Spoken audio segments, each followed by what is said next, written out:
Registro de medicamentos pode ficar mais rápido. Comissão mista discute medida provisória para combater o mosquito Aedes aegypti. E projeto na pauta da Comissão de Constituição e Justiça libera transferência de bilhetes aéreos entre passageiros. Esses são os destaques desta quarta-feira aqui no Senado. Numa sessão agitada pela temperatura política, o plenário do Senado analisou nesta terça-feira 2 medidas provisórias. Uma foi aprovada mesmo com as tentativas da oposição de derrubar o texto, usando o relógio e o regimento. A outra nem chegou a ser lida, depois de muito debate. 2 medidas provisórias estavam prestes a perder a validade se não fossem votadas pelo plenário. A primeira delas aumentava de 15% para 18% o imposto de renda para sócios ou acionistas de empresas e ainda cortava tributos para o setor portuário do Espírito Santo e das regiões Norte e Nordeste. Essa matéria está pronta para ser deliberada.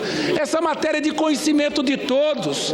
Além do adicional do frete da Marinha Mercante, envolve também uma outra conquista importantíssima, que diz respeito à indústria de confecção. A MP 694 chegou ao Senado na semana passada, a 6 dias do prazo final.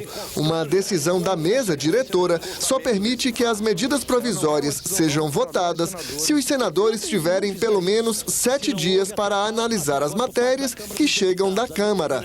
A oposição tentou responsabilizar o governo pela derrubada da MP.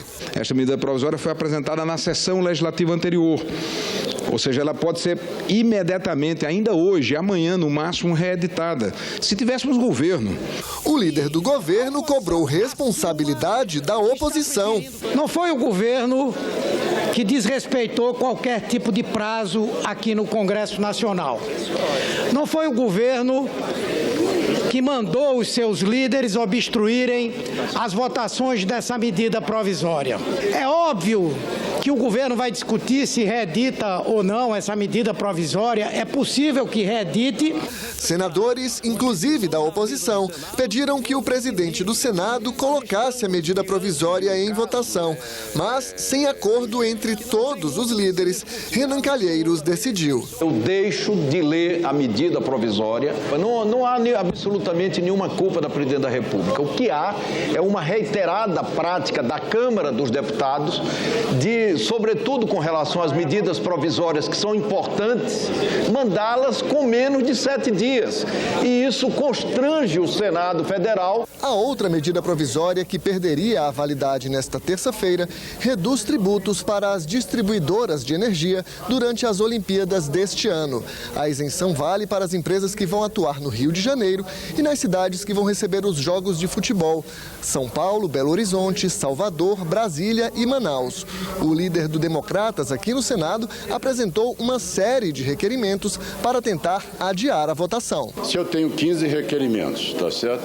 Vossa Excelência deveria pelo menos me destinar 75 minutos para que eu pudesse fazer aí sim um debate sobre todos os requerimentos que eu tenho apresentado. Nós estamos assistindo aqui, senhor presidente, é uma chincana jurídica para da meia-noite e a medida provisória cair e prejudicar as Olimpíadas. A base aliada conseguiu derrubar os requerimentos da oposição e aprovar a medida provisória, faltando pouco mais de 3 horas para o prazo final.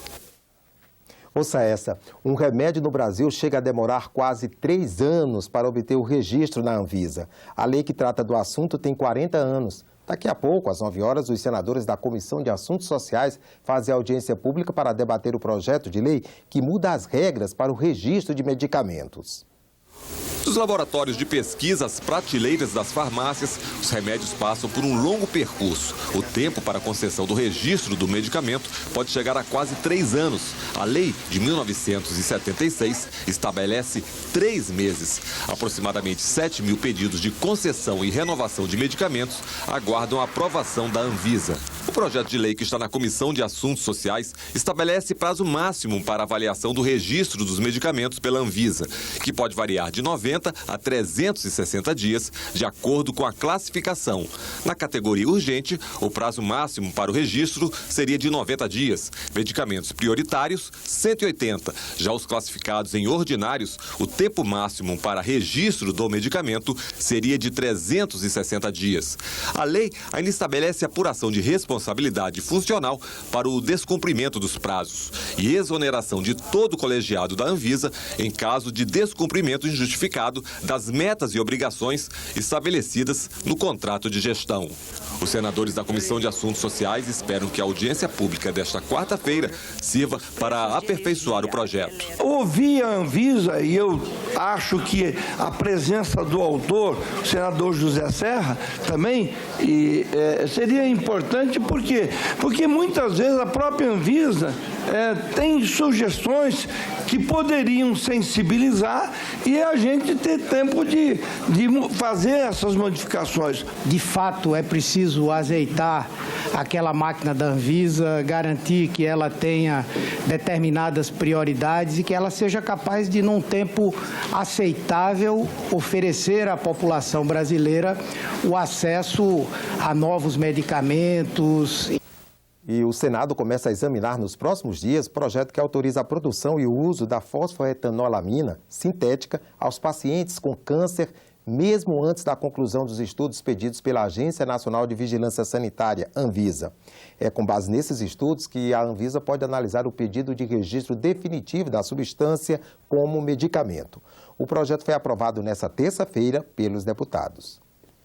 Senadores da Comissão de Constituição e Justiça podem votar hoje um projeto de lei que permite a transferência de passagens aéreas entre pessoas. Segundo o autor do projeto, senador Ricardo Ferraço, se aprovada, a medida vai aumentar a concorrência e não vai gerar risco à segurança e nem criar um mercado paralelo de bilhetes e custos extras para as companhias aéreas. A reunião da comissão está marcada para as 10 horas da manhã. Confira agora a agenda de outras comissões do Senado para amanhã desta quarta-feira. Sabatina na Comissão de Infraestrutura de Aurélio César Nogueira Amaral, indicado para a diretoria da Agência Nacional do Petróleo. Depois, os senadores examinam projetos, como o que prevê a utilização do potencial de geração de energia elétrica dos aterros sanitários pelos municípios com mais de 200 mil habitantes. Projeto na Comissão de Desenvolvimento Regional destina percentual de imóveis do programa Minha Casa Minha Vida para trabalhadores da construção civil. A audiência na Comissão de Assuntos Sociais discute projeto que pretende dar transparência e previsibilidade ao processo de concessão e renovação do registro de medicamentos. Projeto que cria a Escola de Tempo Integral no ensino fundamental será debatido em audiência pública na Comissão de Educação. E a Comissão Mista da Medida Provisória 707 faz audiência pública para discutir a matéria. A MP autoriza o BNDES a prorrogar até 30 de junho o prazo para o refinanciamento de empréstimos feitos por caminhoneiros para comprar carretas, caminhões, reboques e carrocerias. Ela também suspende prazos para a cobrança de dívidas de produtores rurais, aumentar o valor de referência da pensão especial paga às pessoas com a síndrome de talidomida é o que prevê projeto na Comissão de Direitos Humanos. A pensão subiria dos atuais R$ 359 para R$ 800. A comissão mista que analisa a medida provisória 698 vota hoje seu relatório. A MP destina recursos do FGTS para financiar habitações para famílias de baixa renda e precisa ser aprovada até o dia 31 de março ou perde a validade. A medida provisória altera o programa Minha Casa Minha Vida. O objetivo é permitir que casas e apartamentos construídos para famílias com renda de até R$ 1.600 mensais possam ser financiados com recursos do FGTS. A MP prevê que, em caso de inadimplência dos compradores, o FGTS não ficaria no prejuízo. O governo cobriria a diferença por meio do FAR, o Fundo de Arrendamento Residencial, que recebe recursos do Orçamento Geral da União. Até agora, essa faixa 1 do Minha Casa Minha Vida era coberta com recursos do orçamento. Aí o governo, me parece que quebra e vai atrás do dinheiro do trabalhador para suprir esse vazio, essa lacuna que fica. Será que essa é a metodologia adequada? Os principais pontos da medida foram mantidos pelo relator, mas uma das mudanças prevê que pelo menos 10% dos recursos do FGTS aplicados no Minha Casa Minha Vida sejam destinados a cidades com menos de 50 mil habitantes. São quase 5 mil municípios no país, dos cerca de 5.700 que nós temos no país, cerca de 5 mil. Tem população abaixo de 50 mil habitantes e, vejam bem, a maior parte do déficit habitacional se situa nesses municípios. A medida provisória foi editada em outubro de 2015 e, caso não seja aprovada, perde validade ainda este mês. A comissão mista que examina a medida provisória 712 se reúne logo mais às 2 da tarde. A MP fortalece o trabalho dos agentes de saúde que trabalham na eliminação de focos de reprodução do mosquito que transmite os vírus da dengue, da chikungunya e do zika. O governo editou esta medida provisória principalmente para que nós pudéssemos ter no país uma lei única que permitisse aos agentes de saúde ingressarem em terrenos e propriedades que não estejam ocupadas, podendo para isso adentrar e tomar providências, eliminando os focos de proliferação do mosquito Aedes aegypti. Ficamos por aqui. No decorrer do dia você acompanha outras informações nos boletins do Senado agora. Enquanto isso, continue assistindo a nossa programação.